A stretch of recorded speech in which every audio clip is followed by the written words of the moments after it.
Final game of the 2018 regular season in the Central Valley. We welcome you to Chuck Chansey Park in Fresno, California, as the final game of Fresno Football Club's expansion season matches them against Real Monarchs, who are headed to the playoffs. The last chance for fans in 2018, Matt Stubbington, to see Fresno Stars on their home field. That includes Jamal Johnson. And he is a star. Adam Smith put a great team together, a mixture of veterans and youth, and Jamal Johnson is one of those veterans who has brought great leadership to the team, scored some wonderful goals this season, 9 in total, been challenged to try and get to 10 tonight. As has Pablo Caffa, he's got magic in the left boot and finds a way to put the ball in the back of the net. Does it from the set pieces, he also gets his teammates involved and has played at a level that belies his age. And Adam Smith at times has had to rein him in and say, hey, act your age a little bit, because you're going to wear me out seeing you run around with that energy. But he's also been challenged to see if he can get to 10 goals tonight. On the other side, for Real Monarchs, win right now, or you risk watching Reno jump you. Reno leads in the game against Orange County as we speak. Well, it's been a struggle of late for Real Monarchs. They found a way to right the ship a little bit last time out, but they have to find a way to get things positive as they head to postseason. And they really want to hold on to that 4th spot and keep home field advantage at least through one round of the playoffs. So it's Real Monarchs taking on Fresno Football Club in the regular season finale in 2018. Fresno is a team with a lot of pride right now. Can they win at Chuck Chansey Park, where they've had so many great moments this year? For Real Monarchs, 7 winless in the rearview mirror. They need a win here tonight. It's Real Monarchs at Fresno coming up next.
Back in Fresno, California, Fresno Football Club and Real Monarchs squaring off in the 34th and final regular season matchup for both sides. With Matt Stubbington, Mike Watts, let's take a look at the starting lineup for Fresno. And they make no changes, Matt. This is a team that comes off a 3-0 win against Colorado Springs. This is a first-choice order. It is a really strong lineup, and I like the way it's been set up. Alex Cooper, Cameron Fay on the left. That's a strong flank, as is Ellis Hayden and Jamal Johnson on the right. Cheney, let's see what he can do tonight. He's really making strides as a player this season. He has to keep on developing. For the visitors, it's going to be a really interesting lineup for them. They've got some really good players as well, led by Chandler Hoffman up top. He has 12 goals and 5 assists on the season. I love Michael Chang on the right side. He's a wonderful player, ably supported by Velasquez and Cachet. That's a really strong attacking 3 in the midfield. And the 21-year-old native of Kenya, Kumu, is at center back with Andrew Putna as the goalkeeper. Fire Squad Fresno enjoying this one more time, Matt. And this first season, inaugural season, the originals, whatever you want to call it, it's been a year with ups and downs and a chance for everybody to come together and celebrate one more time before the off season. It certainly has had its ups and downs. There's one thing you can say about this Fresno team: there's no quit in them or their coach, and they've played really well for moments and long stretches this season, and the fans behind that goal will be very appreciative of the efforts that their team have put forward. Wonderful support. Christian Cheney standing over the ball. Cheney on 8 goals. If he's able to find one tonight, that was the plan all along. It's the final game for Fresno Football Club in their expansion season for Real Monarchs. Will they finish 4th and play at home? Will they finish 5th and play on the road next weekend? All that's left to be decided seeding-wise for Salt Lake City. We're underway, Chuck Chansey Park.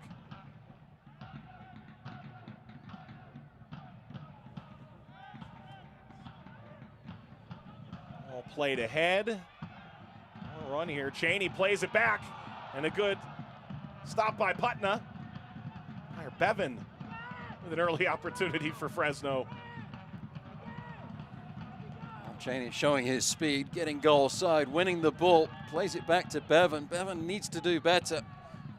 Hit the target, challenge the goalkeeper. He would be disappointed he didn't put that one further away from Putna and challenge the goalkeeper just a little bit more. This is Kaffa.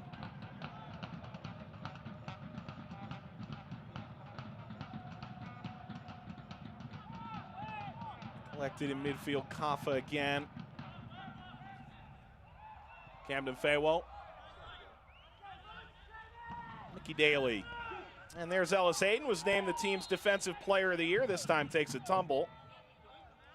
Ran into Masa Kasher. Had a big awards banquet yesterday. Yeah, it looks a little darker. It was a bit blonder last week.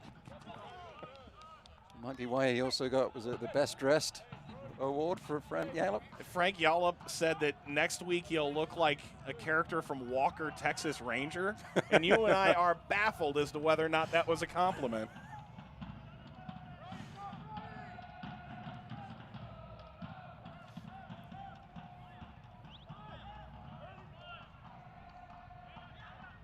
Just wondering whether Frank Yallop's watching the reruns.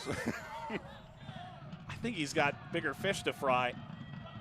As Cheney gets involved, and Jamal Johnson ahead for Meyer Bevan, who's impressed since coming into the team. This is 5th start. And it's picked up by Andrew Putna, one of many goalkeepers that's seen time for Real Monarchs.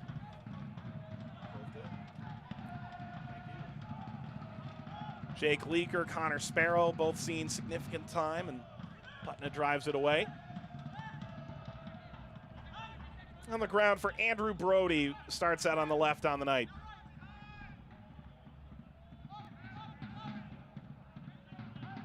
Look at Okumu.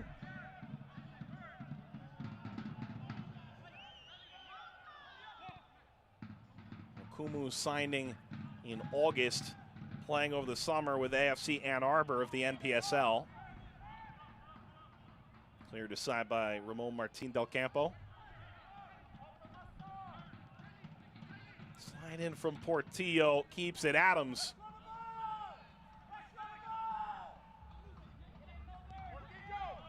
Brody laid up the line, the cross is in. Cleared out by Camden Fayewo.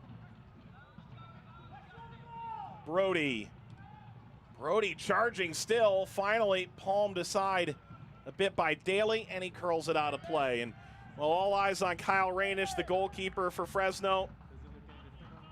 This, as it appears, his final professional appearance. The plan was always to retire at the end of the year, and Adam Smith's plan was always to try and coax him into another one when the year came to an end. It would be great to see Rainish come back. played some really good minutes between the pipes for Fresno. If Adam Smith is able to find another goalkeeper to play in partnership and challenge Rainish as well, maybe that will do more to coax Rainish back.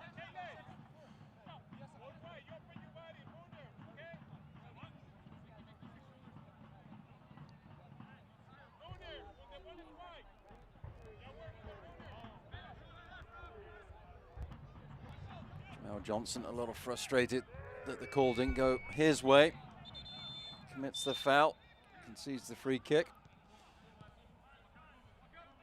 And Sebastian Velasquez knocking this back. Goodness, is it good to see him back. He was the story of the league last year, along with Chandler Hoffman and this Real Monarchs team, as they ran away with the league in the regular season in a way somewhat similar to how a couple have in years past. Maybe Red Bulls too could make a similar claim, certainly Cincinnati in 2018.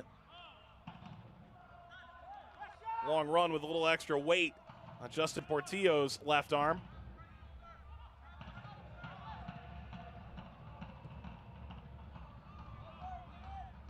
Played into the corner, collected by Casher. Casher and Ellis Hayden fighting after it. Ball lobbed across.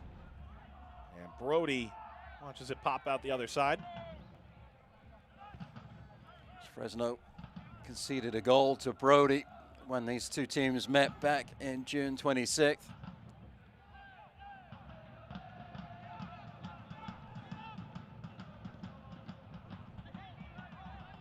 Stretching again, this will go all the way to Rainish. Well, part of the story here tonight is that Fresno has the 7th best defensive record in the league, and sometimes you need to find something, Matt, to hang your hat on. And for Adam Smith, it's that there's some points of pride you can take, finishing as high as you can and finishing with one of those top 10 defenses and finishing as one of the best passing clubs in the league, because you're setting the tone for the future. You have to build on what you've developed, and it's those things that you can look back on with positivity. And with those high finishes in those statistical categories, it adds to a little bit to the frustration as well, because there was that run of games. Fresno went unbeaten for a long stretch. I think it was at least 7 games in a row, but I think there was only 1 victory in that stretch. So when you look back at those sort of things, that's why Fresno are on the outside looking in as far as the playoff picture is concerned. Couple moments ago, Ellis Hayden getting stuck in. Cachette trying to turn Ellis Hayden. Ellis Hayden losing his footing. And then the ball across from Brody. Didn't find a white shirt of a teammate to put it in the back of the net. Just good competitive action from both sets of players. Fresno trying to play that long ball over the top. Bypass the midfield, so talented for the Real Monarchs. A lot of pressure there, Masa Casher. And the two superstars of Salt Lake front running here and trying to provide a bit of pressure on the Fresno back line. Chandler Hoffman, one of the league's all-time great goal scorers. Kumu didn't get a great touch on this and blasted out of play by James Moberg. Cooper was arriving late. Moberg had to be sure of the clearance.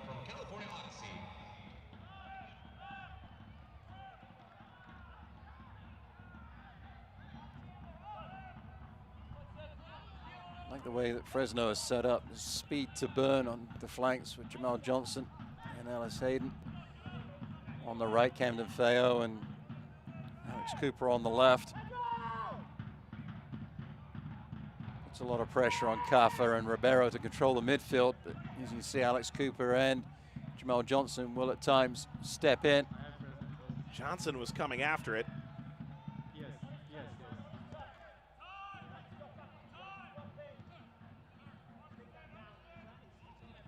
Across the halfway line. The captain, who's already announced he's leaving, Chandler Hoffman. He's headed to Birmingham Legion. He's an Alabama native. As they start to build their new club. And we've learned a lot about the genesis of a new club over the course of this 2018 season. Relates to Fresno. Handful of new teams this year with varying degrees of success. Attack up the left-hand channel, bounces down, Johnson cutting it along the top of the 6, Cheney. Okumu, the block, header snap back, and wide to Putna. Well, the header from Kaffa should have gone out, wide left. Alex Cooper would have been there. Adam Smith appreciating the effort of the team. It was a good build-up. I thought Jamel Johnson might have put that one on target, but he played it back across. Cheney was there. Camden Feo on the cross. Would have been tough to hit the target. Jamel Johnson moving away from the goal. Cheney with a turning effort. Akumo with great defensive presence. And I think the reason why the header didn't go out wide was Camden Feo was in an offside position, as I think we can say that Cheney was on that occasion. Cheney, the Fresno enigma in 2018. Local native, and he had a couple moments this year that made you think this is the breakthrough. This is where the obvious talent meets reality.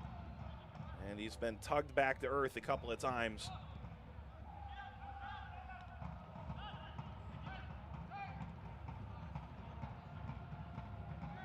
He's got all the physical attributes, height, speed, he has technical ability. Just has to learn the nuances of the game at this level and what it takes to be a professional.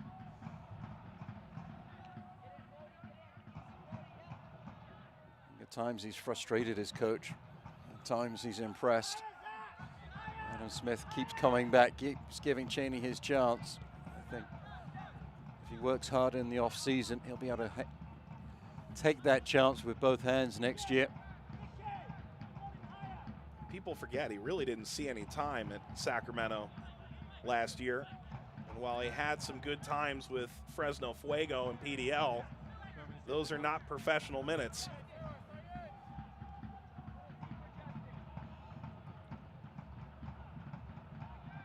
So he's improved as we've gone along here.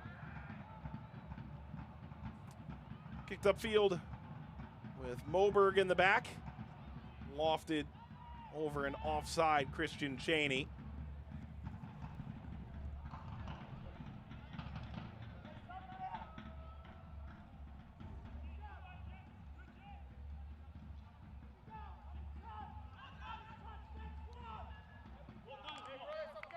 There's Jamison Alave, the interim head coach.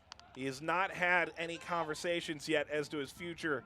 As of a few weeks ago, took over from Mark Briggs, who is embroiled in allegations of domestic violence, although those charges were later dropped.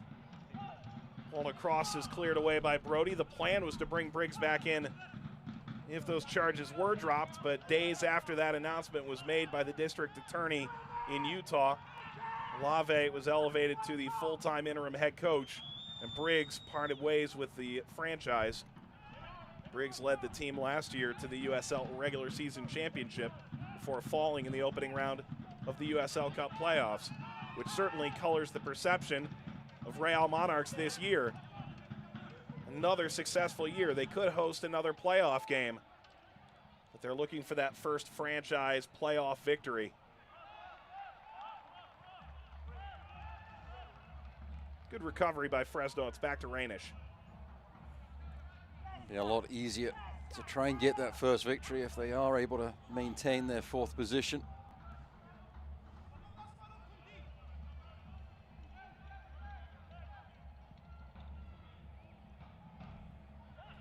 Cheney does well to hold up play and then gets taken off the ball by Okumu. Lays it forward. Good interchange here. Hoffman to his right. Velasquez. Hoffman dragged further out than he would have liked. Kasher.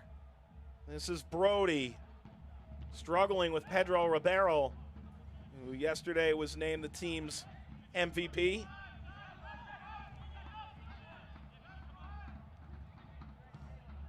Pursuing effort caught by Rainish.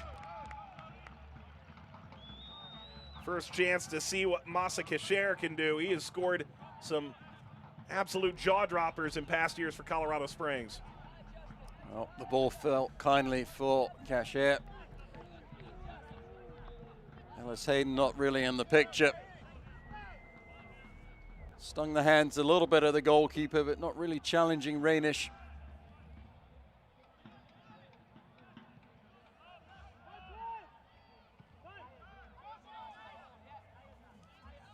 Mickey Daly, we'll talk about firsts at halftime, but he was the first signing for Fresno.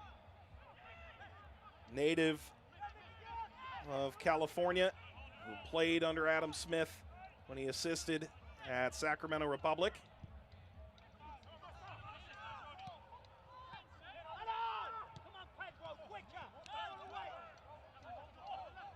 This is Portillo, came over from Charleston and had a really strong year when healthy for the Monarchs.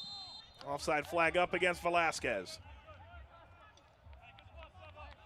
The front players for the Real Monarchs are so mobile, very difficult to keep track of as the defenders. And we have a player like Portillo that can pick out the passes. On that occasion, of course, found Velasquez just straight offside. It's interesting to hear the coaches talking, speaking, on occasion yelling at the players. Adam Smith asking Ribeiro to close down quicker.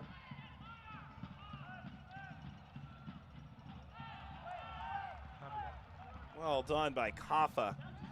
Keep this in play.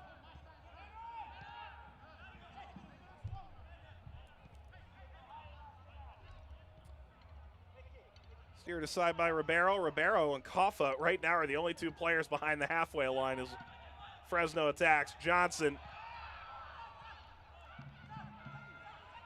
Out to Ellis Hayden.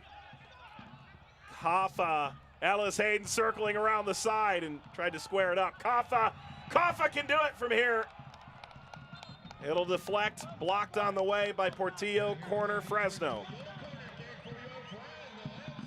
Well, there was some exciting passing and movement there from the home team.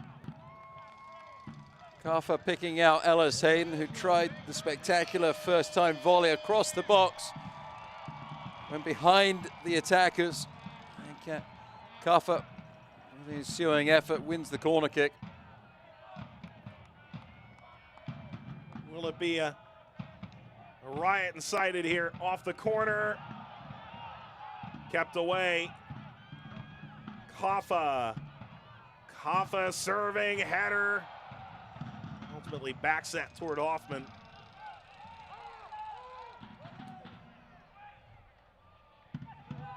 Bouncing ball that Putnam will pick up. Updates from elsewhere with playoff implications.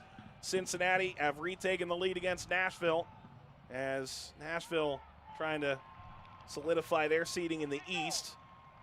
Almost done between OKC and St. Louis. Still scoreless. A point for St. Louis, and they're the last team into the field, leaving San Antonio on the outside looking in. San Antonio needed a good result against RGV as well. And Reno, the score that Monarchs fans are paying attention to, up 2-0 on Orange County, which would mean that, well, Monarchs need a win if they're to host at their gorgeous stadium in Harriman, Utah, Zions Bank Stadium, in the first round of the playoffs. Cheney, Bevan, Johnson slicing it back. Cheney had arrived. I'm just watching the movement of Cheney. He needs to find a way to stay on side. He's asking for the ball to be delivered more quickly. As the forward, he needs to move laterally across the line of the defenders a little bit more to create the space, create the angle for the pass, and remain on side. Service cleared aside.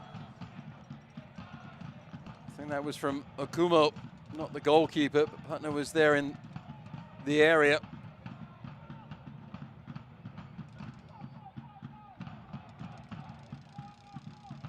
Good work from Cooper. On footing the defender Moberg, allowing himself some space. It was Akumo with the clearance.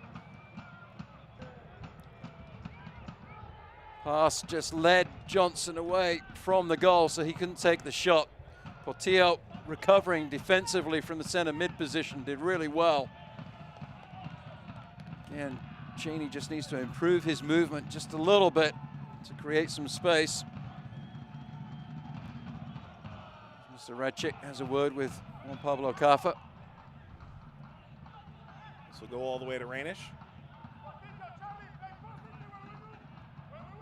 Matt and I are scoreboard watching over here. This is the glory of the final match day. Nashville's pulled level with Cincinnati in stoppage time. Cincinnati is about to capture the league's unbeaten streak record. They haven't lost in about 23 games. And San Antonio, with their draw against RGV, if they see it through with that result, would actually move level on points, level on wins, the first tiebreaker with Swope Park, but ahead by 2 in goal differential. So San Antonio would be in until Swope Park plays tomorrow. Swope Park would need to get a point against LA Galaxy 2, the juggernaut that they are. And Orange County has scored as we speak. I'm going to go get some ice and give my head a rest. Oh. Let's come over to Adam Smith, the former goalkeeper, using his hands for this. His fans here hoping next year Chuck Chancey Park will see a home playoff game. That was a big part of our conversation, really the last 2-3 weeks since the team was eliminated. The post-mortem of this first season, that Adam Smith really doesn't want to leave it to chance or leave it to the last 3 weeks next year to wonder where they'll be in the table. Bevan helps to bring it down. Ellis Hayden. Cheney was there again. He's really kept himself confined in the 18, hasn't he? Well, movement was better there from Cheney, but the movement of the defender, Okumo, was better. Great work springing Ellis Hayden on this outside right channel by Bevan.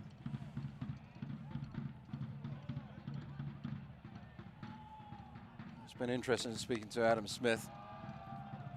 Always get lucky when we're able to speak to all the coaches in the league, and Adam Smith is one of the most generous with his time and his conversations with us, and he has a definite plan for the future and what he hopes to achieve over the next season. Knows what he needs to do with the roster, how he needs to develop the team. Well, and people forget, there's a budget to this, there's a personnel, there's a personal, there's a tactical set to what's coming in the next month. He said there are 13 or 14 players right now that they intend to keep, regardless of how today goes or the next month goes, in terms of who's available and who's not, of which 10 or 11 are on options, and the team will be able to bring them back, no question. The others they're currently in active negotiations with. And they're looking for number 9, they're looking for number 6, and then there's other roles that they'd like to see improved, including depth. Although the pink shirt is a real winner. He's looking very dapper tonight. Quite. In this month of October. Perhaps a little extra meaning behind what is a well-worn shirt. Kafa. Header popped up. Putna punches away. Johnson lets it go by. Ribeiro wasn't able to get a look at it, but it'll bounce off of Michael Chang. And this sails out of play.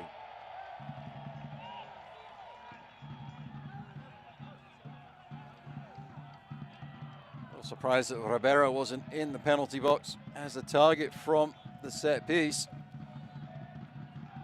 We've seen him score from about that distance. That was not his Sunday best as far as effort on the left-footed shot.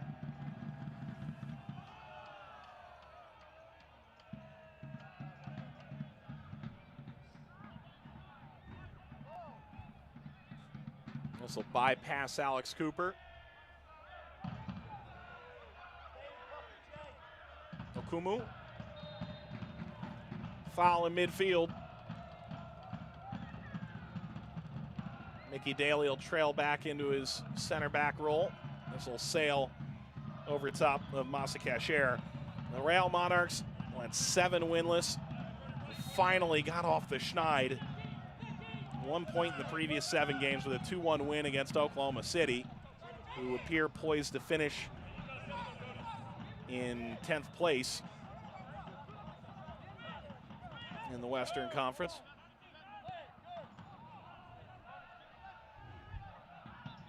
Reno's taking a 3-1 lead in that Western Conference clash. That game's in the 63rd. St. Louis is officially qualified for the playoffs for the first time. They draw with OKC and are in. So now it's Swope Park and San Antonio tussling for the last spot in the Western Conference.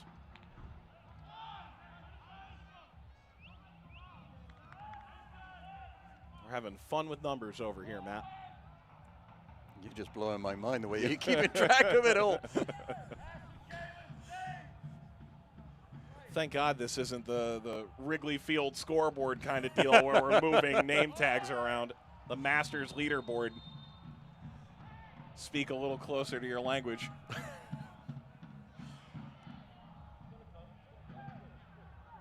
know a couple of weeks back I was reading the article that USL put out about who was in and who needed to do what and all the playoff scenarios that were out there. 3 hours later. I needed a little sit down and I think Jamison Olave, to his credit, only has to worry about one scenario tonight. That's got to be a luxury. Well, it's nice when you look at the standings and see a little X by your team's name, knowing that you're confirmed as in.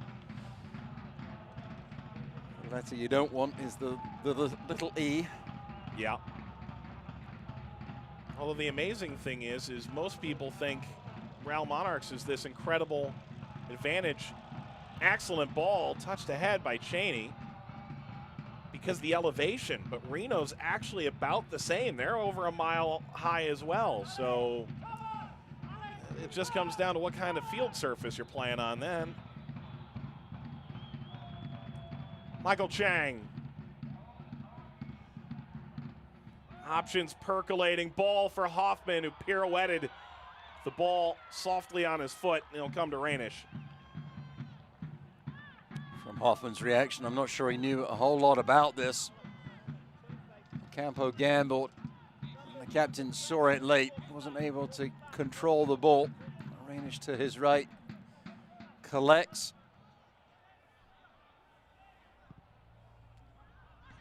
Feels like there's a lot of space on the pitch.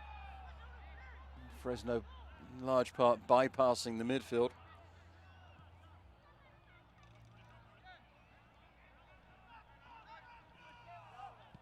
Ellis Hayden going back.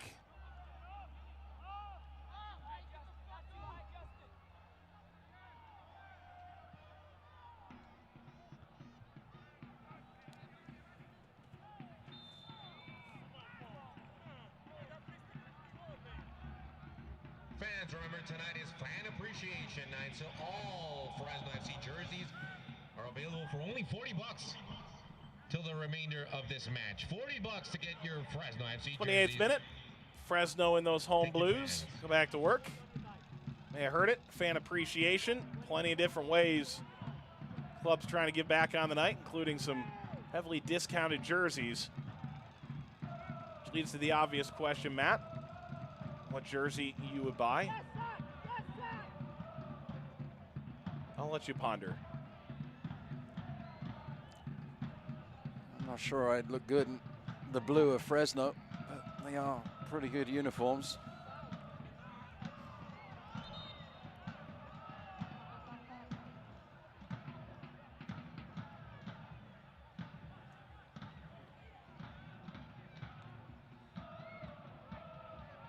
Earlier this year, Monarchs jerseys were going on sale through the fan shopper. They were trying to get enough people involved to want the Monarchs jerseys, and I reached out to the guys who were trying to get things going on Twitter. I said, I'll take a Velasquez, and I'll censor the size. Good turn here. A lot of work from Hoffman, And Hoffman eventually guilty of the foul. But rest assured, it's not Velasquez's size. Free kick here for Fresno. That's because you're taller than Velasquez. That's the problem, yes. That was a great turn there from Hoffman, but even better from Del Campo to recover defensively and just put himself between Hoffman and the ball. That attack all started from great work from Velasquez as he received the ball in the middle of the pitch. He's immediately looking forwards, receives the ball on the half turn, going forward with the possession, and found Hoffman in the attacking third.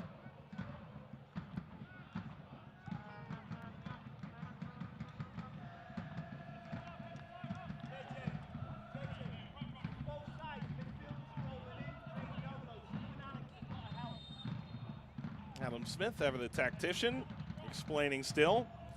Described the change to 2 forwards as a brave decision.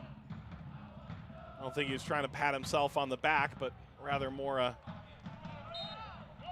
larger commentary on making that change here the last 3 games. You and I were asking whether or not the playoff situation was allowing him to test players in new roles, and well, second forward alongside Cheney isn't something that they've explored all that often. Neither Alex Cooper at left midfield as opposed to left back.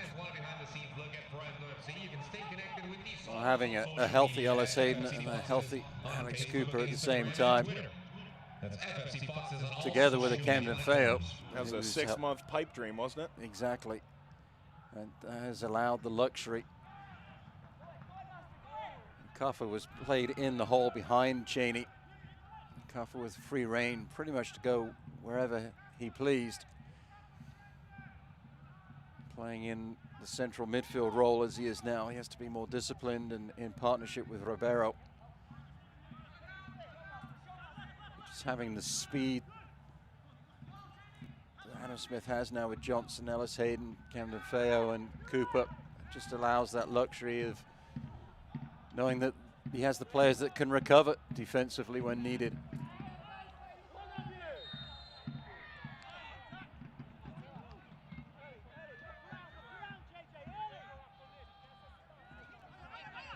Kalen Ryden drops back after the foul here. He's played every game this year, Ryden. Wow, great job getting in behind. Chance now for Fresno. Ricochets back out. And the second effort comes up short as well from Meyer Bevan. Cheney's furious that the pass was not made into the 6-yard box, but heck, you've done all that hard work as Meyer Bevan. Why not have a crack on goal? That was a wonderful save by the goalkeeper, making himself big. Putnam does well to deny him there.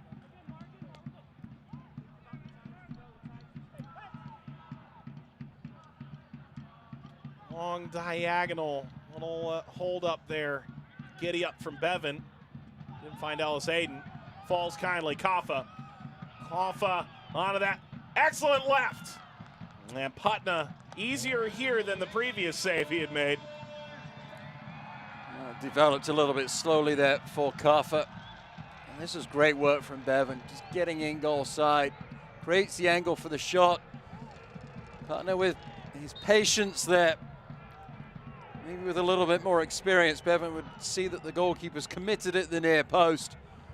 Then deliver the ball across to a teammate. As I said, with all the good work that went ahead, why not have a go at the near post? Just needed to lift it perhaps a little bit higher to beat the goalkeeper. But credit to the man in green between the sticks for the Real Monarchs for being big on the save.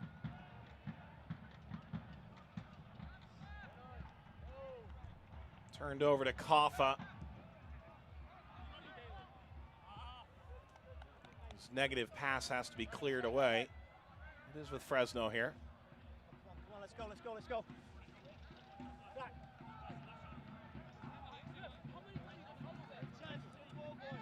I think Fresno wanted to be more energetic. That was certainly the conversation we've had as to why things went better against Colorado Springs. They converted, but they also felt that they had more energy in games past.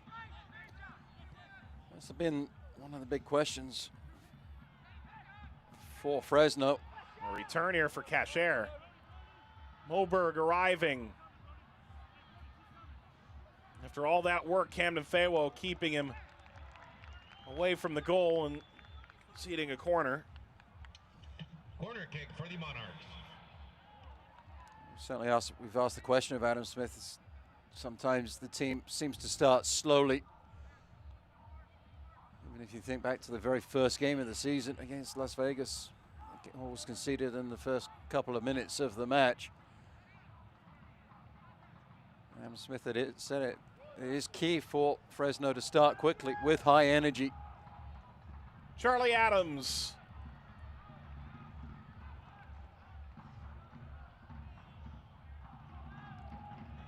And as a coach and as a player, you want to meet and beat the energy that your opposition brings to the table. And at times, Fresno have struggled to play themselves into the games. And conversely, last game, pardon the pun, but Jamison Olave said that they didn't feel like they met OKC's energy.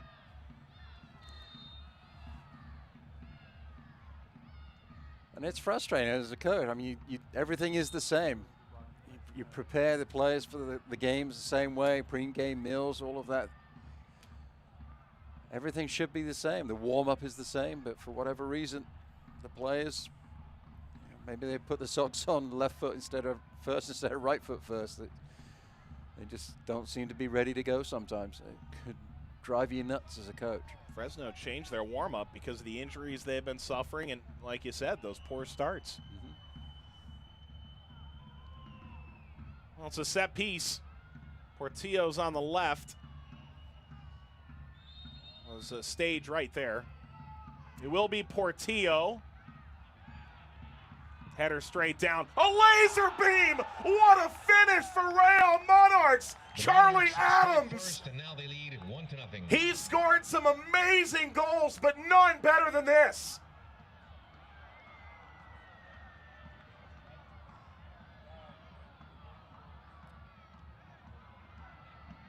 Well, Kasher might polish that boot. Adams ran over the ball on the free kick. The clearing header fell kindly. And Rainish had no chance on this. The Monarchs strike first and now they lead 1-0. Rainish was anticipating it going perhaps more to his left. He went to the goalkeeper's right a little bit more. That ball was fully thumped into the back of the net. It was still expanding after the compression that Adams put on that ball with that left peg.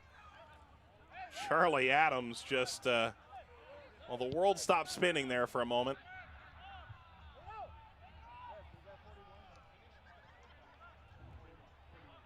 Charlie Adams is a really impressive story, what he's overcome to reach this point. 37th minute, his goal. Service across is their response here for Fresno. Johnson goes down. Shot held by Putna from Ellis Hayden. Play had been stopped.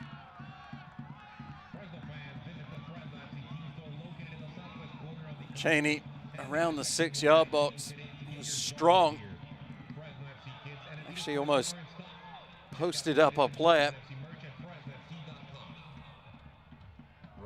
I think that's why the referee's whistle was blown.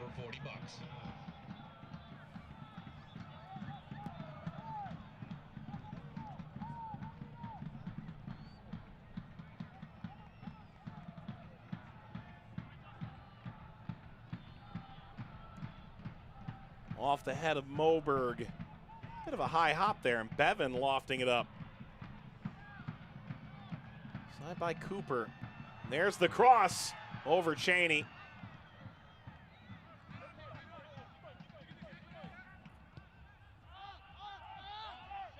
I wonder if that Adams shot maybe moved a little bit in the air. Wrong footing, Rainish. Rainish definitely thought that it was going to his left. Certainly a lot of traffic in front of the goalkeeper, but either way, it was an absolute rocket shot.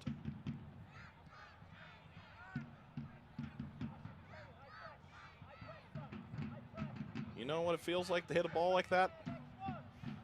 No, I know what it feels like to be hit by a ball like that. Well,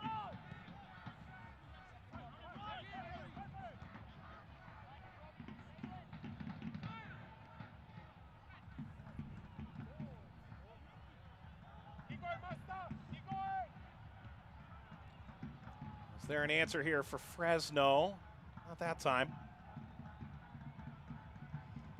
Good balance in the attack for Fresno. Down both wings, as you'd expect.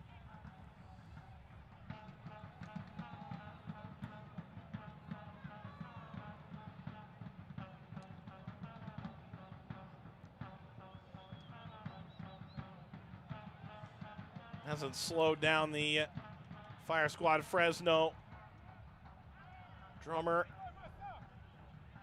trumpeter. Here come the Monarchs pushing forward. They have another special goal in him. Cashier leaves off. Velasquez, Brody.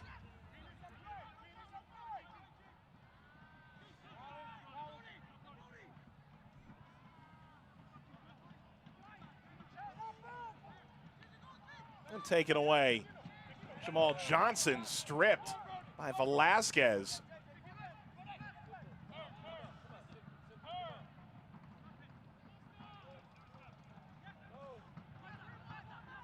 Cashier.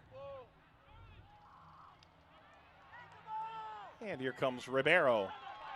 Bit of a foot race setup. Bevan won't win that. One more look at the deflection or not. That ball just set up so beautifully. It was through traffic. Is that Ramon Martin Del Campo that watched it glance off his arm? It may well have been. Certainly the reaction of the player was one of disappointment. That may have been more than just the ball going in the back of the net.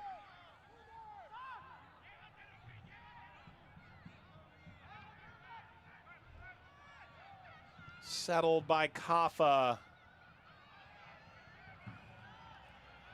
Struck with a little bit of venom to it. It's Camden Fayewo. See Cheney trying to body up Moberg there. Collect the ball in the 18. Really get it cleanly.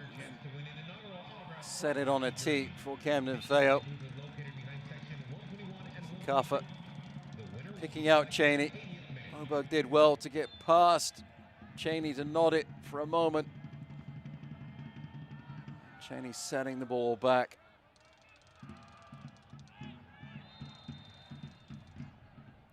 Real Monarchs, when they're getting the ball on the dribble, can be so dangerous for the players like Velasquez, Chang. We haven't really mentioned Cashier for certain. Velasquez getting a talking to from Mr. Radchik, the official.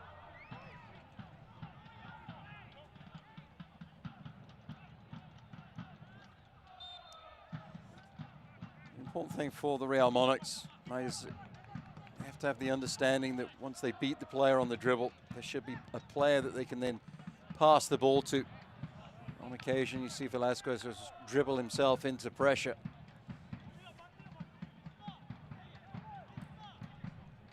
So throw coming for Brody.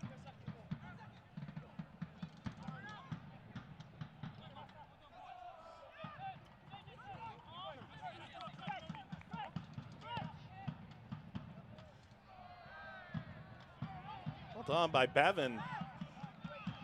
Keeping Portillo away from the ball.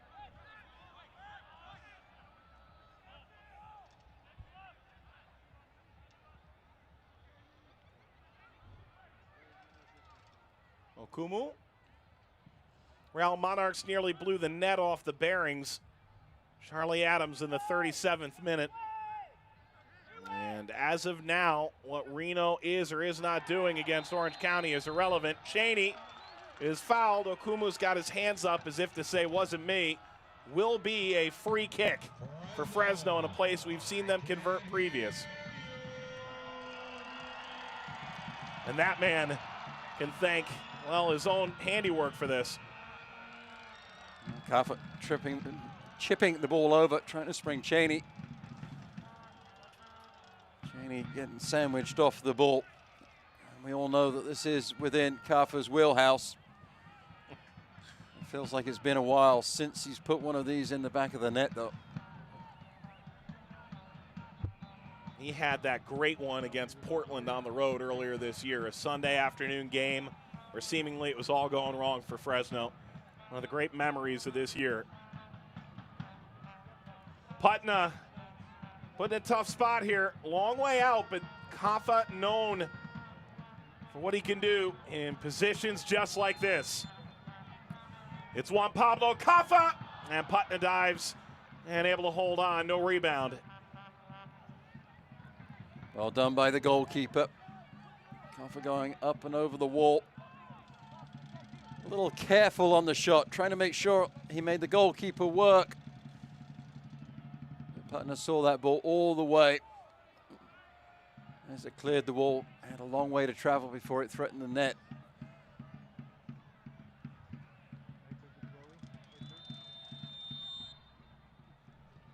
The referee signals the end of the first 45 minutes. And no stoppage time at all. Ellis Hayden a little ginger on his way off. Adam Smith is yelling at the fourth official. I thought there were 2 minutes. Off to the locker room, what to make of the first half, Matt. That's been a really entertaining first half. Fresno will be frustrated that they haven't been able to find a way to get the ball into the back of the net. They've created lots of opportunities. And certainly Real Monarchs will be happy with their performance in the first 45.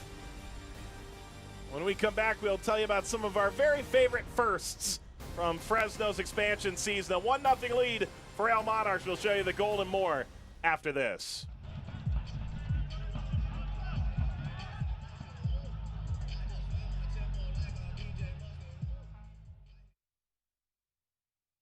Find.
Chuck Chansey Park in downtown Fresno, 1-0 lead for Real Monarchs. They scored one of the, late goal of the year nominees, Charlie Adams in the 37th. We'll show you the goal later on in halftime. Matt, let's talk about some firsts for Fresno. Yesterday, everyone got together and, talked about all the great things that happened from day one. Well, Adam Smith talked about what it felt like walking out in front of that rabid fan base, and, the first goal was a real beaut. That was a wonderful goal. Jamal Johnson, he has a lovely touch. Collects it with the outside of the right, finishes it with the inside of the left. And it was a wonderful moment in front of the home fans. Couldn't find a way to win that game. And then this was one of the games that really got the attention of everybody as they held on and did a really good job playing really good defense, getting the win on the road. Jamal Johnson again with the header. And just some really good moments all the way through the season, and this, all the firsts. The first home win, March 31st against OKC, felt like a long time coming. But some great players that we've seen in action for Fresno, some great moments, and Jamal Johnson for me, he's had a couple of highlights. That first goal with that great touch, and then that rocket that he scored as well with the right boot from well outside the penalty box. Yeah, well, tens of thousands of fans have come to Chuck Chancey Park and seen the very best of Fresno FC, and they got a chance to see, well, a great goal, albeit scored by Real Monarchs earlier on. We'll show you that goal when we return, but the USL has some new names. The rebrand is on for 2019. Take a look at what you can expect to see in 2019.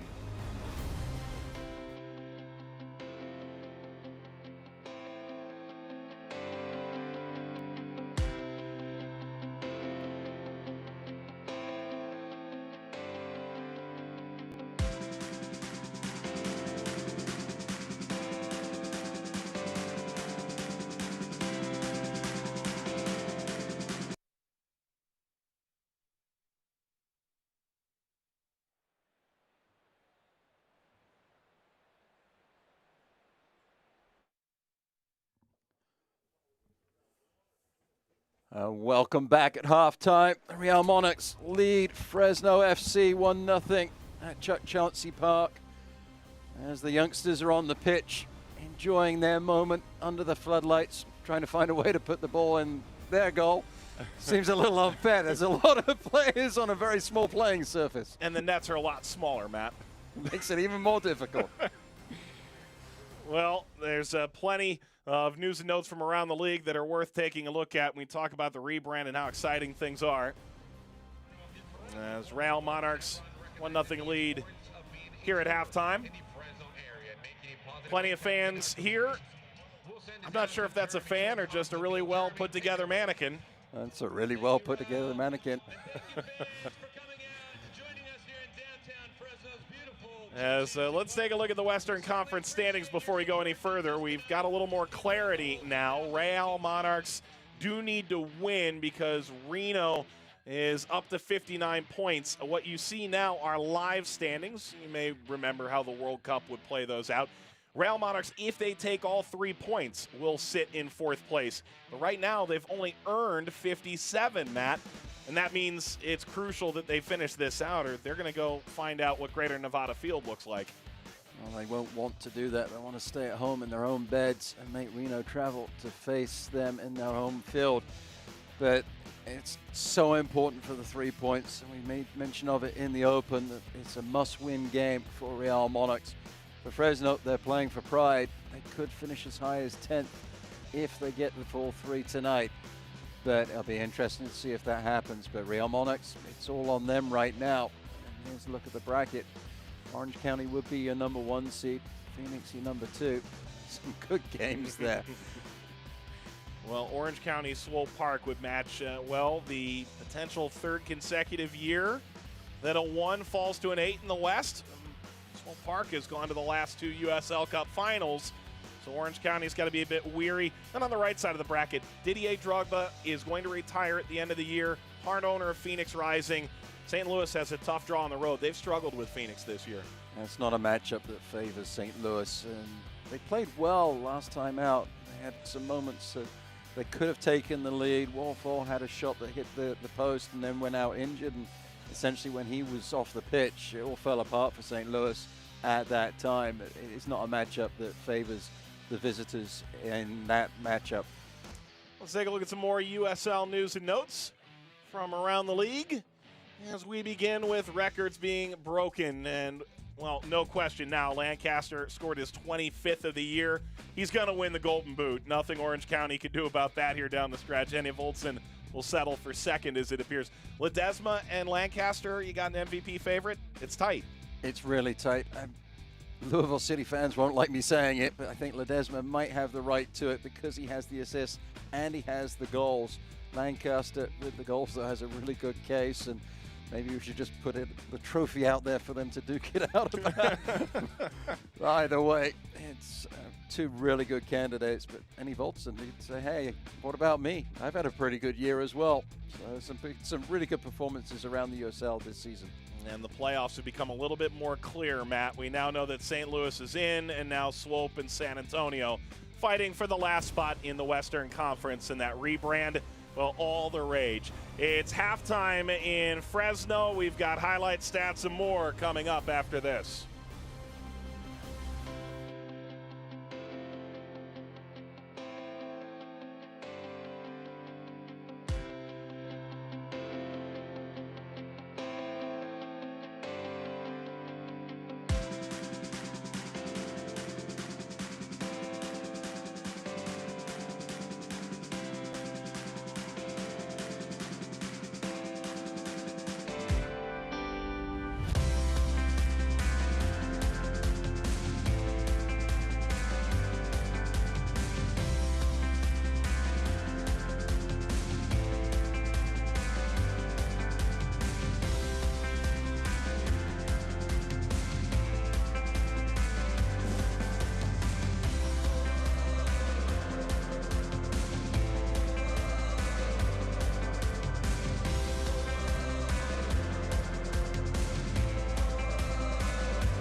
Real Monarchs 1-0 lead over Fresno Football Club as we reach halftime at Chuck Chancey Park. Back with Matt Stubbington, Mike Watts alongside.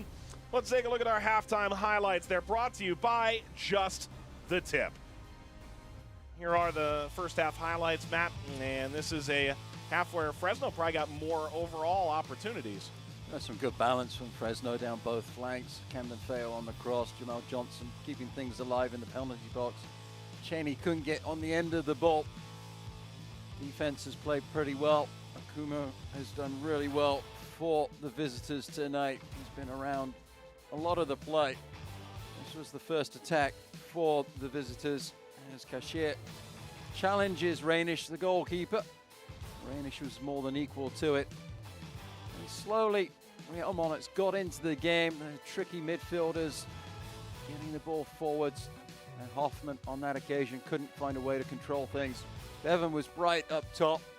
The young man getting around the defender, getting into the box. Cheney was upset that he didn't receive the pass. But after all that hard work, why not have a go on net and give credit to the goalkeeper Putnam for staying strong and being patient at the near post as Bevan takes the effort in with the left foot. And then, well, this is something special. 37th minute, it's the second ball, and it's Charlie Adams. That ball just kept accelerating until it hit the back of the net. Adams just runs over the free kick, just positions himself outside the box, and just sets up beautifully after the clearing header. It may have been deflected on the way in. The goalkeeper was certainly going to his left. Rainish thought it was going further towards his left upright. And as you can see from the goalkeeper's reaction, as he throws the right hand up, it actually went to the keeper's right. And Fresno certainly had the most of the possession in the first half. Lots of shots, 4 on target, challenged the goalkeeper Putner. It was Real Monarchs with the all-important statistic with a 1-goal lead at halftime. Really, the Monarchs not playing the game that we had anticipated coming in, Matt. This is a team that possesses and moves so well that for Fresno at home to have that level of possession might come as a little bit of a surprise. I think it's a little bit of a surprise.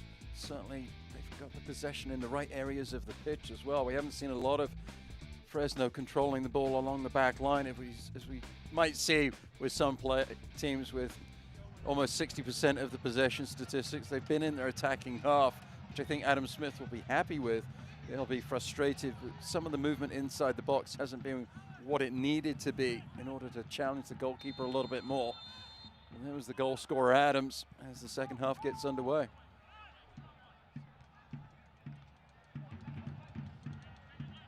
I have to think that Charlie Adams' family is watching and pretty pleased with all this. That is his 6th goal of the year. He scored 1 last year while leading the Monarchs with 8 assists.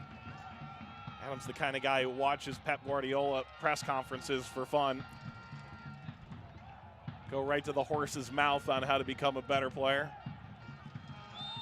Push there from Adams. Not sure what Pep would say about that. Michael Radchuk early with his whistle here. Clumsy at best from Adams.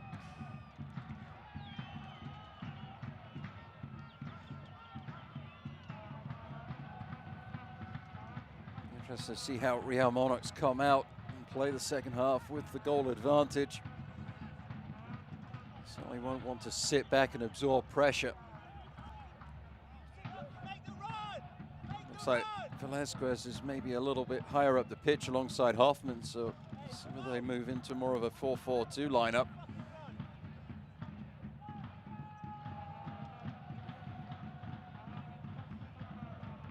Putnam ready to line this back up.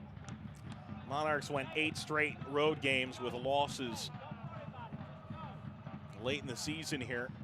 Trying to play, by Jamison Alave's words, more fearless like at home. Knowing that winning at home alone wouldn't be enough. At the time, he said to be the #1 seed, but that's long since passed them by. They were the #1 team in the West until these last 7 games.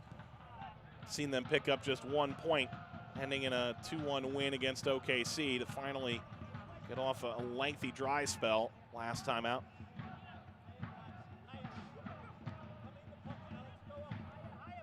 The Reno-Orange County match has gone final. Brought down by Cheney. More on that in a moment. Cheney sweeping this up, and Portillo takes it away.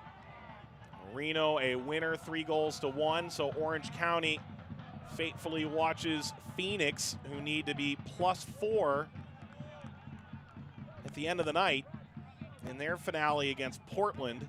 But the way the goals for situation looks, the next tiebreaker, they probably actually need to be +5 against Portland Timbers too if they're to be the #1 seed in the Western Conference.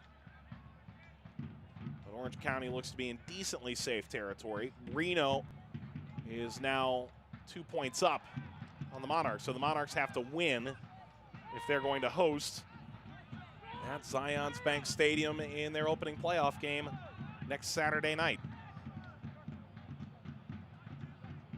It's all about the 3 points. And it'll be a positive way to end the regular season and a positive way to get ready for postseason play. Surely you would think these Monarchs players and managers are aware of what they need now, given that that game ended while they were in the dressing room. I'm sure somebody told them somewhere.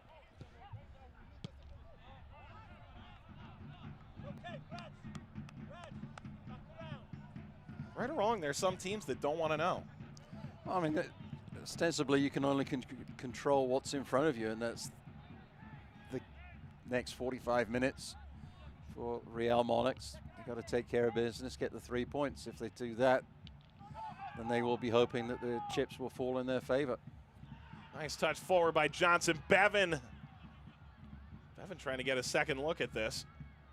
Knocks it down toward Johnson.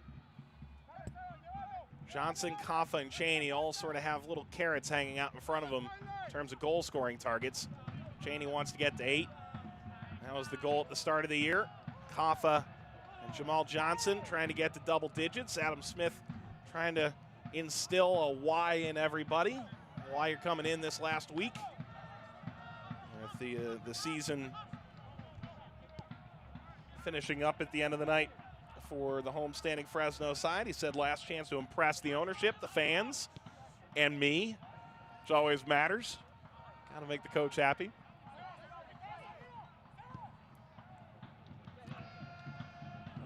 Players have to understand that they have something to play for, something to try and achieve, despite the frustration of being eliminated. Kumu couldn't connect there. Daly. Kumu's impressed. He's done a really good job as central defender. He's already capped with the Kenyan national team. Tack on through Ellis Hayden. He's won a corner. Fresno, let's hear it. Toyota corner kick for your Foxes. See how well Ellis Hayden just flies up the right wing. How dangerous he is as a player.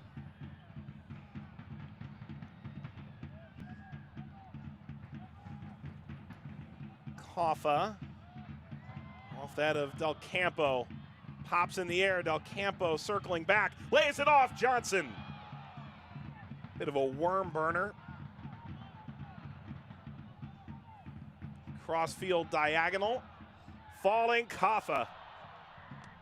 Make that Bevan in the end. That goes home. I think those fans have a right to storm the field. That would have been special. See some touch of the old Karate Kid towards that effort there from Bevan. Well, I'm not sure Bevan would know who I'm talking about. There's a better service in off of the second ball from Kaffa. Just out of the reach of Camden Feo and Cheney. It's Cheney with the effort.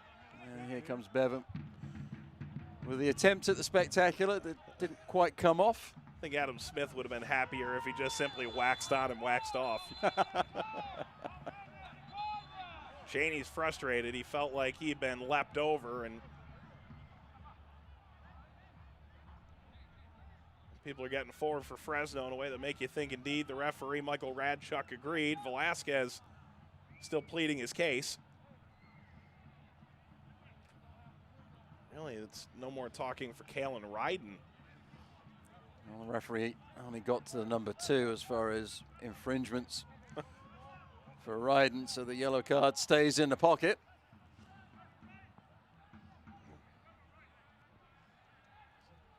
Ryden just into the back of Cheney. Riding the central forwards back. This will be Johnson to take, unusually. Kaffa is about 5 yards outside the penalty area, top of your screen. Johnson aiming for the back post. This will take a kind spin for Putna. He's going to play this with his feet. Could have actually dribbled that back into the 18. Goalkeeper gambled coming for that ball. Ended up finding a way to corral it and clear the danger momentarily. Michael Chang pushing and shoving and a free kick. Chang was fouled. Seen a couple of examples in this game. One in the first half from Del Campo and there from Chang. Just great use of the body defensively. You don't always have to win the ball cleanly. You just have to make sure that you get between the ball and the player trying to get past you. And a good recovery there from Chang and easily winning the free kick as Johnson gets frustrated and nips at the heels of Michael Chang. Big step from Alex Cooper. Kaffa lofting it back. Long run here for Cooper. This has been a challenging 2018 for number 18.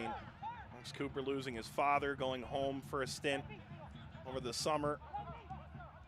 Team scoring a goal a few days after his father had passed and had a shirt on the bench, that image on it. But also dealing with a handful of injuries. And if you look at splits, sometimes it's easy to say score first and you win more. And that's something that Adam Smith made clear. We put ourselves in a hole early in games too often in 2018. But maybe the biggest split of all is how successful Fresno was when both Ellis Hayden and Cooper played as starters in the same game, which only happened about 15 times.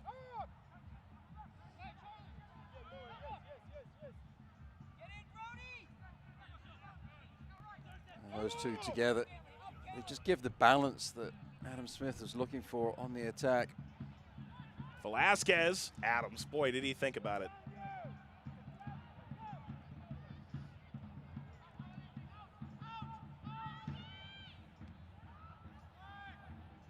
Lifted and cleared as far as Chang.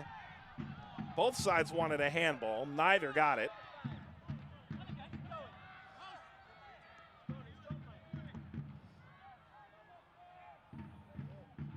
Bevan linking up with Jamal Johnson.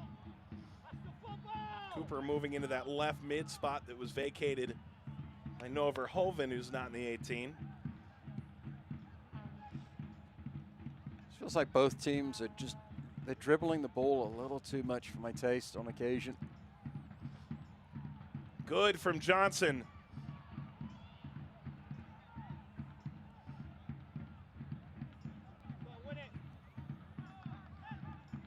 Which is simply ironic because both teams are known for really not doing that all that much.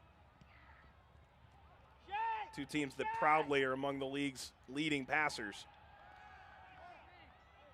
It feels like on occasion the individuals are trying to do the job themselves. And you can understand that, wanting to impress, wanting to lift the team on the shoulders, but on it, understanding the game, understanding your position on the field. Beat the player, find the pass, keep it simple. And part of that, though, is if your teammates aren't moving for you, it's difficult to find those open passes.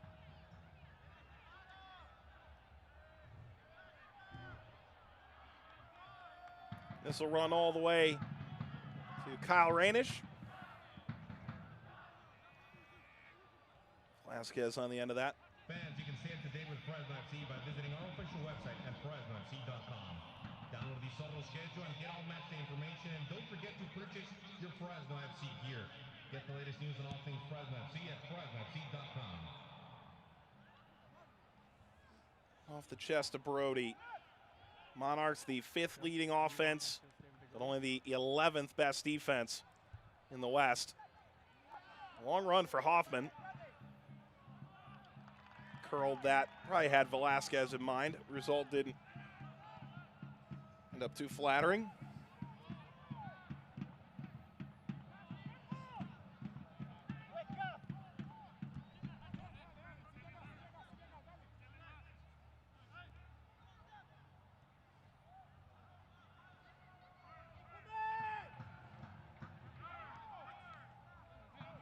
And there was Okumo reads the game well. So Camden Fair was going to split the defenders, and Okumo from his central back position just comes over and covers nicely.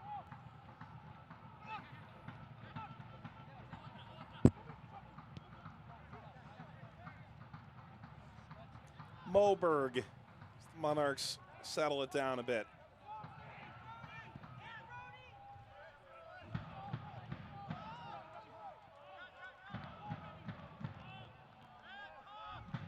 Lifted up by Chang, header back, Rainish long run.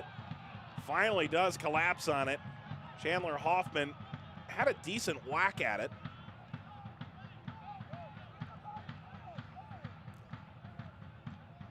Camden Fair with the old Gary Owen up and under. What? Ball up the right-hand channel. Is Fresno's equalizer coming? A lot of work put in, and it does deflect off of Brody. There's an audience that needs a better explanation of that, Matt. Rugby term. All-time player. Send the ball skyward and chase after it. On that occasion, Camden Fair put Del Campo and Mickey Daly under some pressure that they won't thank him for.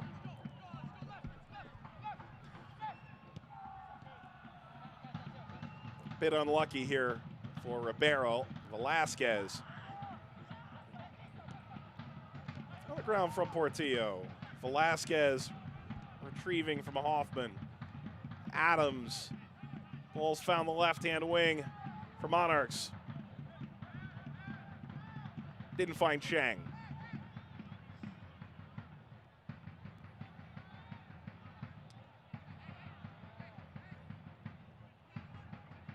Adams. Adams, will he do it again? It's Chang.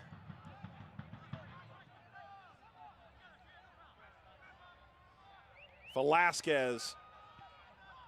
Chang in mind, Moberg. Moberg crossing. And this is caught by Rainish after being brought down by Ellis Hayden. It was an attack that had promise, but nothing came of it. Well, Monarchs not really sending a lot of players forward.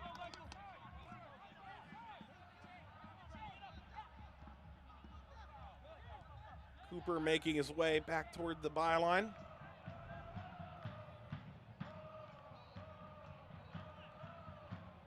Turned over in midfield, and this is where the Monarchs can really get you. Once they lead, it can be death by 1,000 passes.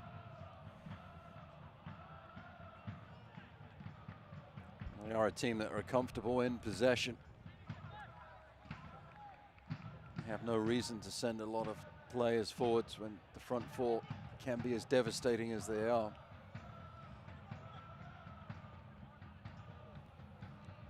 Velasquez. A lot of MLS experience with NYCFC, but before that, RSL, including reaching MLS Cup.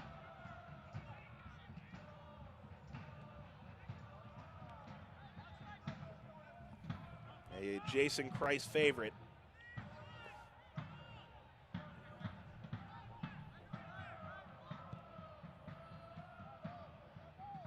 Cross field and taken down.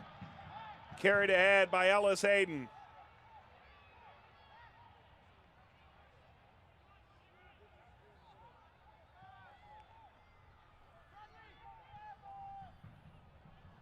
And you see the white shirts getting back quickly. Wow, that's a great turn from Cooper. And the cross, not quite as impressive. Olave's looking for a foul. Looked like Bevan had flown in there a bit. Meyer Bevan. Bevan curling. Now fans, tonight's Sports Clip Roll. Really the only shot I remember from the home team of the second half. 122, row 13. Congratulations. You won a free haircut courtesy of Sports Clips Haircuts. Hang tight. Fuego will bring down your price shortly. Real Monarchs keeping Fresno on the outside of the penalty box, closing down the passing lanes. Bevan having to shoot from distance, never troubling the goalkeeper. Leading up to that, there was a couple of really athletic plays, one from Ellis Hayden on the right, and Cooper on the left with that lovely turn you described. Here come the Monarchs pushing upfield.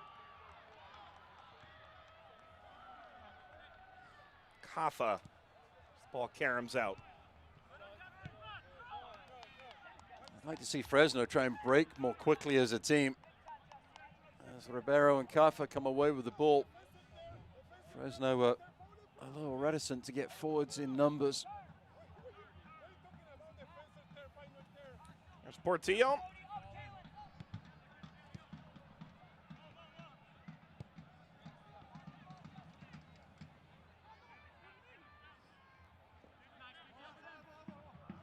Velasquez has this popped away. Velasquez signing a 2-year extension back in January. The Monarchs, not all that common, a contract length term in USL. You mentioned just how many players are on option years for Fresno earlier in the telecast. It's a Fresno team that for the last 3-4 weeks have been looking things through the lens of yes, no, and maybe for 2019. And last check, 12, 13, maybe 14 players are chief among Adam Smith's honey-do list. Options to be accepted, some to be declined, and some negotiating to do for Frank Yallop, general manager. Ray Beshoff and the organization try to take a step forward in 2019. Foul here. Free kick coming. Ellis Hayden getting up tight with Michael Radchuk, who simply pulls out some ref edge. It's like he could do with a new can. Clumsy challenge from Daly. Player moving away from the goal. Adams on the ball. Really no need to do that. Ellis Hayden was in good position of support. You know, as good as ref edge is, we're not well, there it goes. There you go. Just had to shake it a little bit more. I was going to say, it's not the everlasting gobstopper of sprays. I mean, eventually it does run out.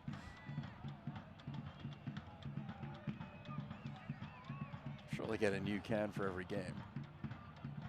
No. Every game? Well,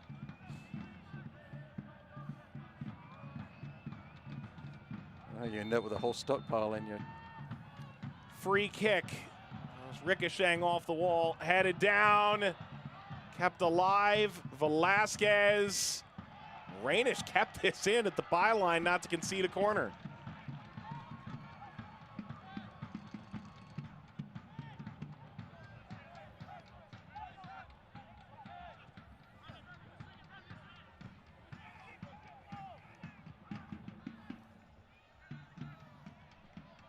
Well, so often we talk about the last day of the regular season and all that can happen.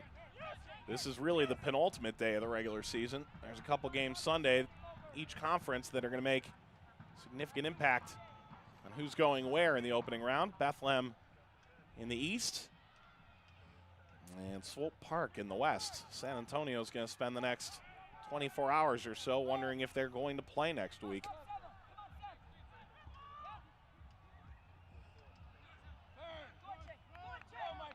Monarchs just trying to figure out where they're going. Chang. Chang cross field. Hoffman into the attacking third. Again, Real Monarchs really attacking with 4 players only. On occasion, they'll send a couple more forwards. 3 points in their pocket at the moment. Just trying to keep as many players as they can be between Fresno and Putner's goal.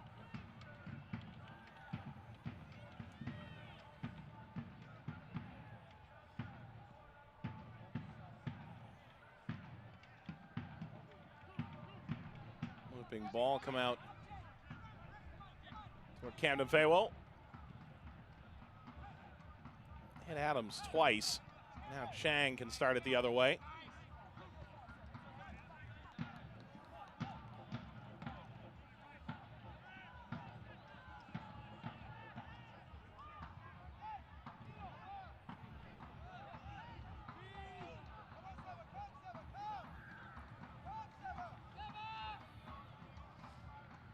Cheney looks to Kaffa and asks for the ball to feet.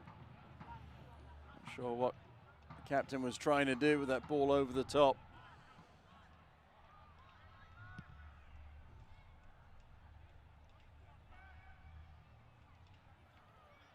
Velasquez striking this.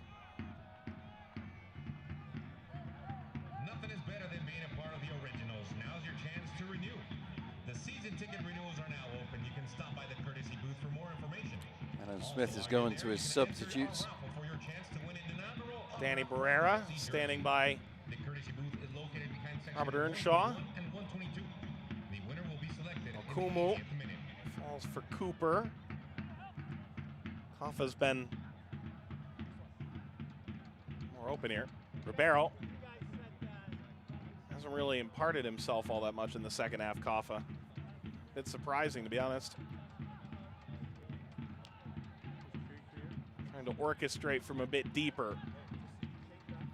Ribeiro. Wow, Cheney! Butner. Haven't seen Cheney put that kind of footwork on all that often. Didn't look out of his sorts at all. Good movement at the top of the box from number 21. Needs to show that a little bit more, develop it in his repertoire. But again, Real Monarchs keeping everything in front, making life very difficult for Fresno to break things down. Ball needs to be played in perhaps a little earlier from Fresno, not allowing the back four of the Real Monarchs to get back defensively quite so deep.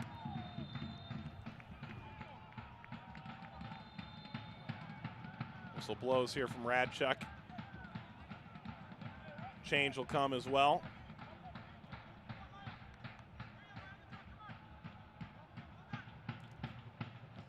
Bevan that's coming off, I believe. Well, it's a short stint for Fresno this year. Meyer Bevan signed with Vancouver off the Whitecaps 2 roster last year. And Danny Barrera comes on. Barrera started 27 times, came off the bench here down the stretch of the season. Makes you wonder a bit about his future. What the change is tactically for Adam Smith. It looks like Johnson may be going further up the field with his pace, perhaps in conjunction with Cheney, an attempt to stretch the back four of Real Monarchs a little bit more. Imagine that Adam Smith will go to a back three perhaps with Barrera. Certainly playing centrally as well. The important thing, though, is that Barrera, Ribeiro, and Kaffa can't keep coming deep together. Somebody has to stay high. Wow, this found Cooper. Corner kick for your Foxes. Let's Off of hear it Moberg, for corner here. Fresno. A long diagonal searching ball. Cooper getting high, challenging the back line. That comes from that earlier ball being played in. It's Johnson again. Experience around the organization, Manchester United. Johnson, wow, that touched absolutely nobody. It turned out it touched a Monarch player, according to the far side AR. Well, that looked like it had just skittered through the 6-yard box unimpeded. Corner the other way. Header wide of the post. And this one's a goal kick. Well, two good balls played in. The blue shirts of Fresno were around the ball as it came into the 6.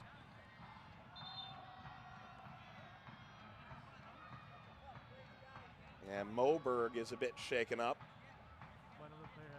Saying that elbows were high.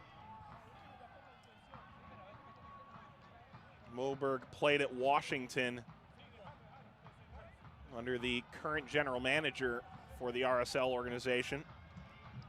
Was actually drafted by the Houston Astros.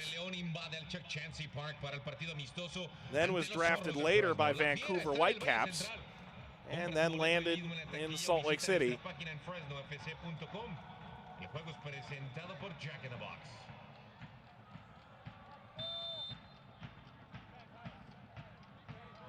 He's had an interesting journey. No kidding. See how this all went down. He's sort of getting you're looking for 40 in white there. He's in the middle of your screen, top of the 6. Campo was in the area as they were challenging for the ball. There may well have been contact with Del Campo's elbow, but certainly was not a flying arm that was a problem.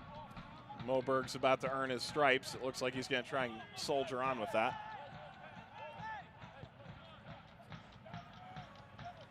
Barrera to put it in play.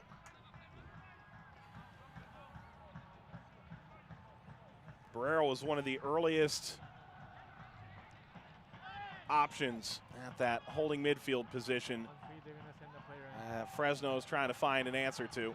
Moberg returns. Chance now. Cleared aside by Real Monarchs. It was another long searching ball. This one to the right side. Ball came in. Cleared well by Real Monarchs.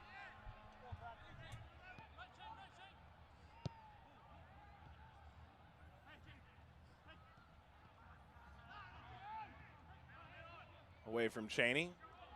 Moberg.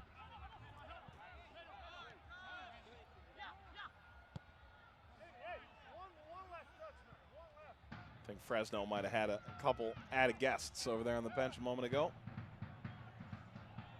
Service played long. Cooper is there again. Softly brought down by Moberg.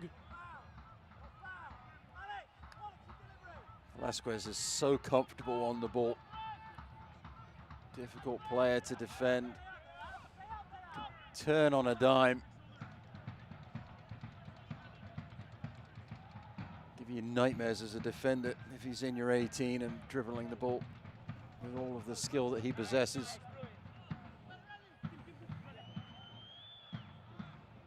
Fresno going back to work here. Kaffa. Ball was played in across the 6. Okumo was there again. Cheney was lurking at the back post. Kaffa with the service.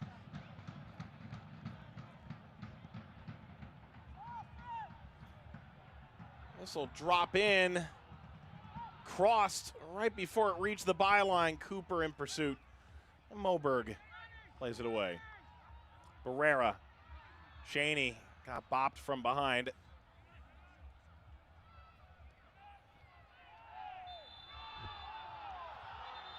Cheney rotating at all the officials. Cashier banged up. Well, Fresno are not happy with the call. I can understand why. Kaffa's talked himself into the notebook. I mean, at this point, what's to lose, right? Fresno FC kits and Adidas collection are in stock. Check out the latest in Fresno FC merch at FresnoFC.com. And remember, up until the end of the match, Cheney's got that finger wagging around. Let's take a look at the foul from Cheney. Just reaching in, leaving his feet. Seen him given, seen him not given.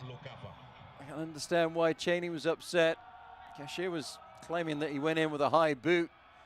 which I don't agree with. And Cuffert just wouldn't stop drawing it, Mr. Radchuk, and ends up with the yellow card. I get the feeling, as the crowd's a bit more vocal now, that that was precisely what was needed here in the 78th minute for the Fresno faithful. There's Fuego the Fox. I was wondering when he was going to make an appearance. I know. Pretty sure our director, Jim Clark, is actively scanning the stands right now looking for Fuego. Finally found him. There he is. I saw the mock-up of Fuego earlier at halftime.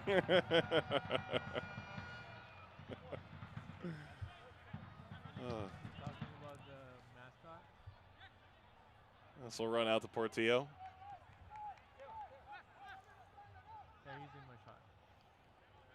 This is Velasquez. A collision there. Pitched back.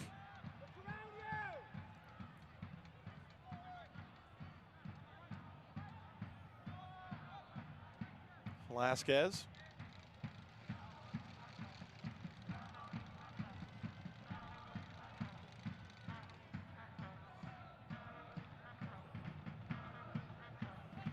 Portillo showing off. Portillo off the crossbar. Everything but the finish. Showing off indeed. Well, that was just a two-man show. Velasquez and Portillo. And the movement of Velasquez opened the space to Portillo. And then Portillo on the dribble.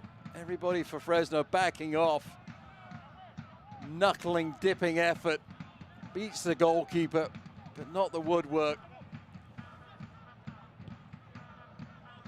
Charlie Adams wouldn't have thanked him if that had gone in.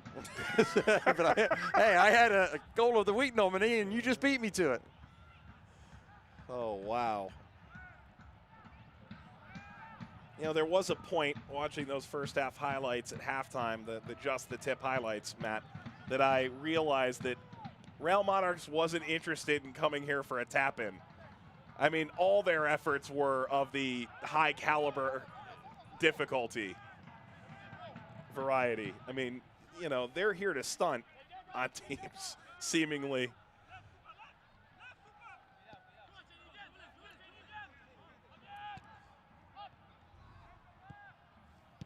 Feels like the Real Monarchs are getting more and more comfortable as well. Ooh, Barrera's taking this away. Rolled up field, good slide. Okumu has been really good tonight. Absolutely has, as has Velasquez. I think if this result holds for Real Monarchs, somebody needs to be polishing Okumu's boots. He's really earned his supper tonight.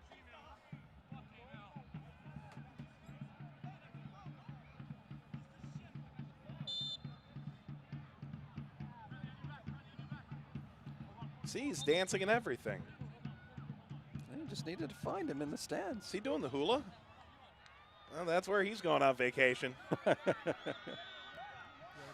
He's off to the islands. No, he's not flossing. That's up. I think some of that dancing would be better served in the Bay Area. I wonder if he can hit three-pointers like Stephen Curry. Foul here behind. Velasquez was beginning to weave his way through, and I think this is a decent call by the referee. As Moberg went to ground.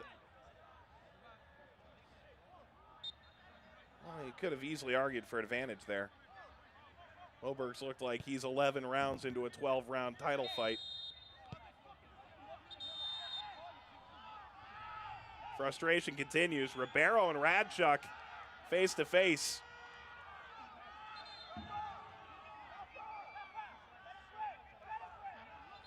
Remember when Pedro Ribeiro was called an educated gamble at holding mid? Feels like 6 months ago, give or take. So the educated gamble has paid off because he's grown into that role tremendously well. Only question is, guy wearing number 9 on the back of his shirt, you hired him to score goals, and He's so good in that number 6 role. I don't think he's going to change his number, but if he is back next year, is that the role? It's going to be interesting. It depends on who Adam Smith is able to bring in. I think that if Rivero stays in that role, he needs a partner in crime to cement the position, to allow Rivero to move forwards with the creativity that he possesses. I think right now Fresno are getting a little frustrated as the referee's whistle seems to be dominating proceedings at the moment.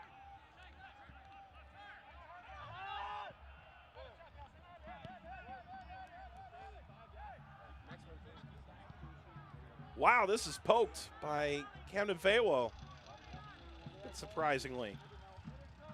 And he was actually trying to bend that into the path of Cheney as he holds a hand up in apology. But it almost surprised Putner.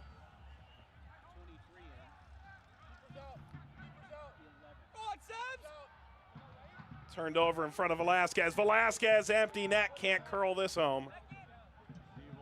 There were 2 white jerseys making a run, too. Bustamante set to come on. One of those former Fresno Fuego guys. 5 from the San Joaquin Valley. And Bustamante, along with Hilton Blanco and Chiva Cuevas and Christian Cheney and Beto Navarro and Augie Cesares, all former Fuego guys, part of the original foundation for Adam Smith. And that's enough for Jamal Johnson, who's provided some of the great early goals in this franchise's extraordinarily young and still blooming history, while Taylor Pay comes on, a defender in place of Chandler Hoffman. And Hoffman will settle for 12 goals in this USL season, where he eclipsed number 50 with a long wait and got his goal-scoring mojo back. Fans for Real Monarchs will be disappointed that Hoffman won't be back next year. But he's a good player to start a franchise around. It's kind of funny that, you know, this year Omar Salgado's playing for Las Vegas. He's the first player for El Paso Locomotive. You know, you've got these guys, they're already signed playing elsewhere in the league, and it's one of those, like, if you could start a franchise with anybody, who would you start it with? For Fresno, I think there's a couple guys where you could have made the argument that while Mickey Daly was the first signing, there are a handful of guys where you could have gone, I'd start a franchise with him.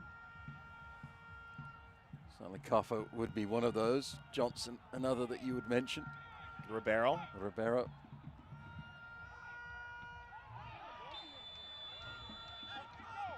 This is going to be a yellow card.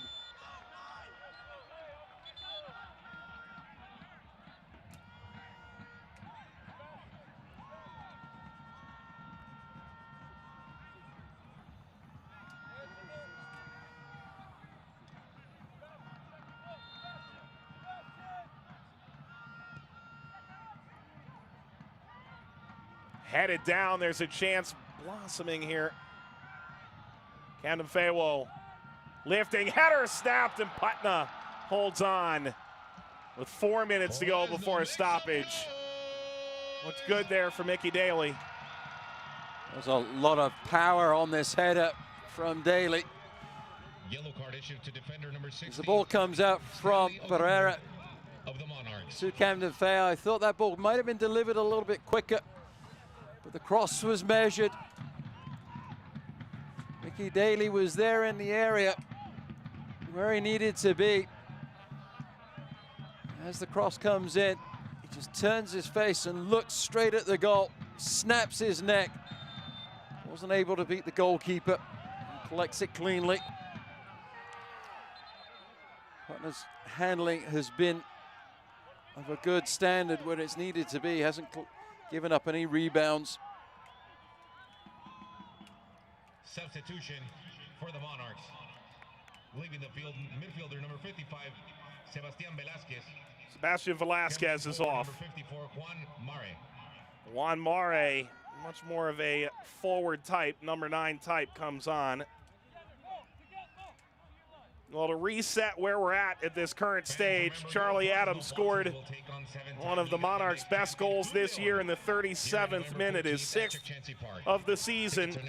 And the native of Hennon in England giving the Monarchs the goal that as of now solidifies the number 4 seed. Big collision coming out, no whistle. Clean from Putna. And Ellis Hayden is down in a total heap. He nearly got his head cleanly knocked off. Well, it's a 50-50 ball. Both the goalkeeper and Ellis Hayden were committed. This is one of those tough plays where typically you think about set pieces, goalkeepers always get benefit of the doubt. Sometimes you give them too much benefit, I think, and I'd say that on both sides. Ellis Hayden hopping back up, thankfully, for all involved.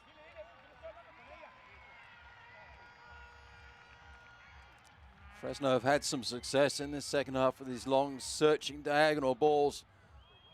Look at the speed of Ellis Hayden. Reads the bounce, just looking at the ball. Putna did not play that well. Fresno wanted a foul. They could have a case. Ellis Hayden will have to be allowed back on because the trainer had come out to see him and there was no yellow card involved. No foul at all.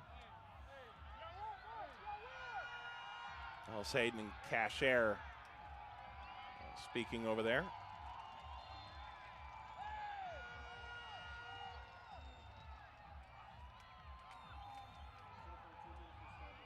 Reno won earlier. It means that if you're going to throw in, I'm not quite sure that holding up play is the best concept there, but upward and onward regardless.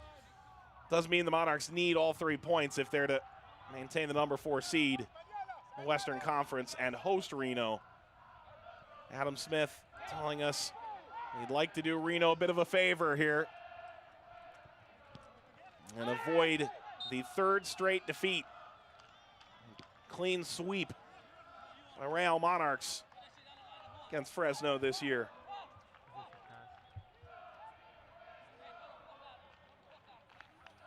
It's the first time the teams have met, Chuck Chancey Park, as we near the start of stoppage time.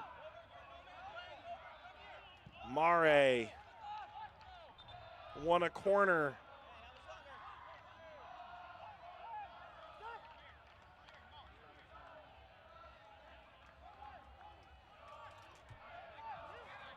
Fourth official signals 3 minutes of stoppage time. 3 minutes. 3 minutes stoppage time. 3 minutes. With everything that's happened, you give 3 minutes. Adam Smith isn't ready for this season, and 3 minutes. up the line. Rainish has it. Fresno has had some really jaw-dropping conclusions this year. Goals on the final kick of games.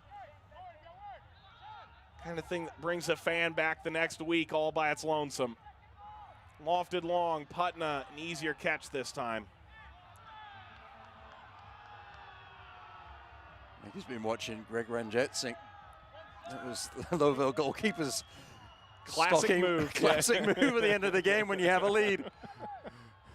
All of a sudden, I'm tired. That'll be a dance in Fortnite soon enough. Ribeiro's taking it away. Time to get numbers forward if you're Fresno. For Real Monarchs, time to batten down the hatches.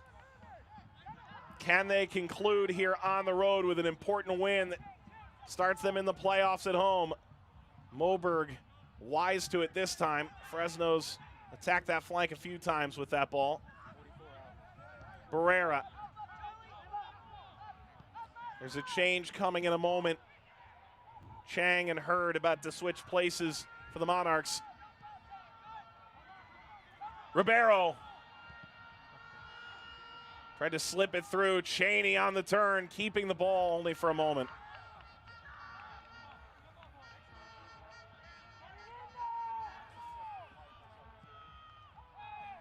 Final minute. Flag is up. And Hurd Checks in for Michael Chang.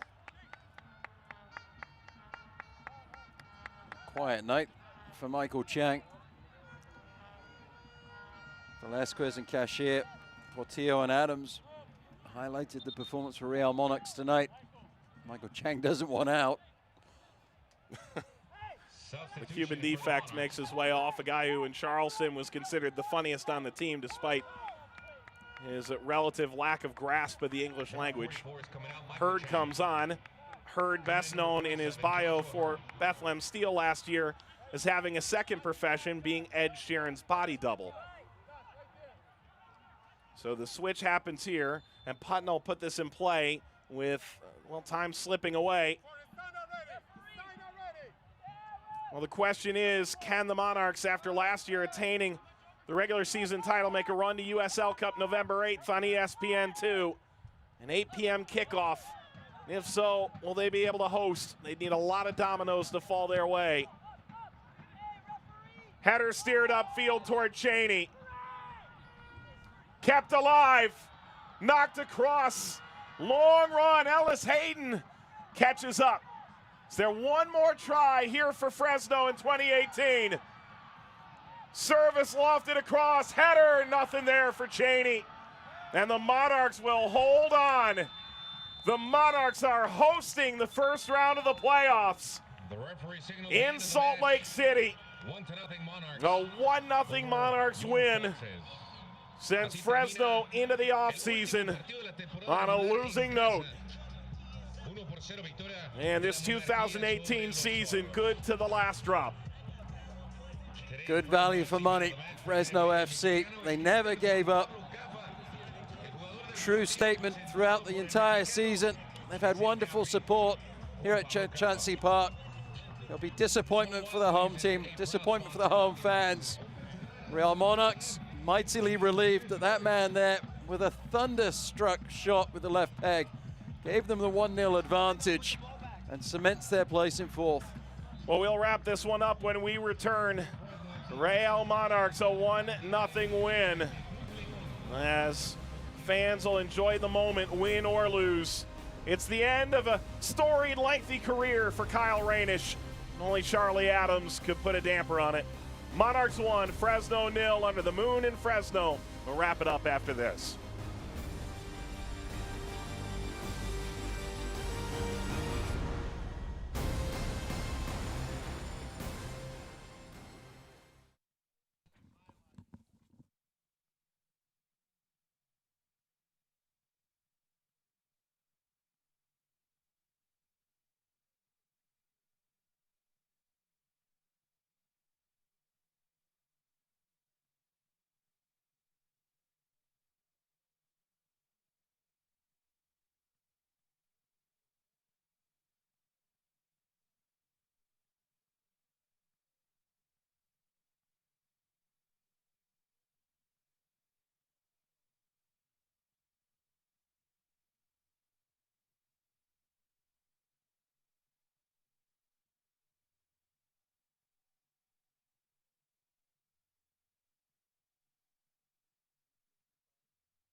A solemn moment on the bench for Juan Pablo Caffa, captaining this Fresno franchise in its first year.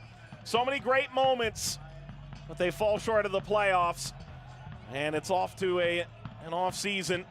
Juan Pablo Caffa, El Mexicano, man of the match. Another, well, captain-worthy performance. He wore the band with a lot of respect this year, and Fire Squad Fresno has extolled that virtue all year long. With Matt Stubbington, Mike Watts, let's look at how Real Monarchs secured the number 4 seed in the Western Conference playoffs with a 1-0 win over Fresno Football Club. And let's start with Fresno in the first half. Some decent looks at goal. Say that throughout the whole 90 minutes for Fresno. Weren't able to put the ball into the back of the net, frustratingly. Camden Feo with a good ball across. Jamal Johnson thought he might try the shot. He may have been, but in the end it falls to Cheney. He isn't able to put it on frame on that occasion. And there was Cashier. He put that one on frame, testing the goalkeeper. Rainish equal to it. Nice save from the experienced man for Fresno. And Chandler Hoffman, he couldn't find a way to corral this ball. Spinning effort as the ball comes in from Adams on that far sideline. And then Rainish collects easily. Bevan, probably the chance of the match for the home team. Good work down the right flank. Gets on the end of the ball played through. Strong in the challenge, gets goal side. Had players in and around the 6, but thought, hey, I've done the hard work. Why not have a go?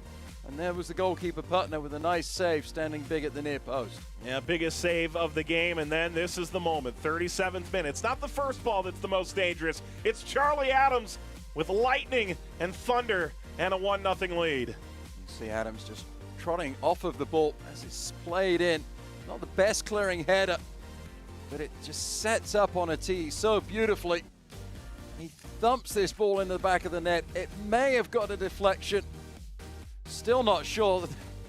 Couldn't see the speed of the ball, whether it did change direction or not.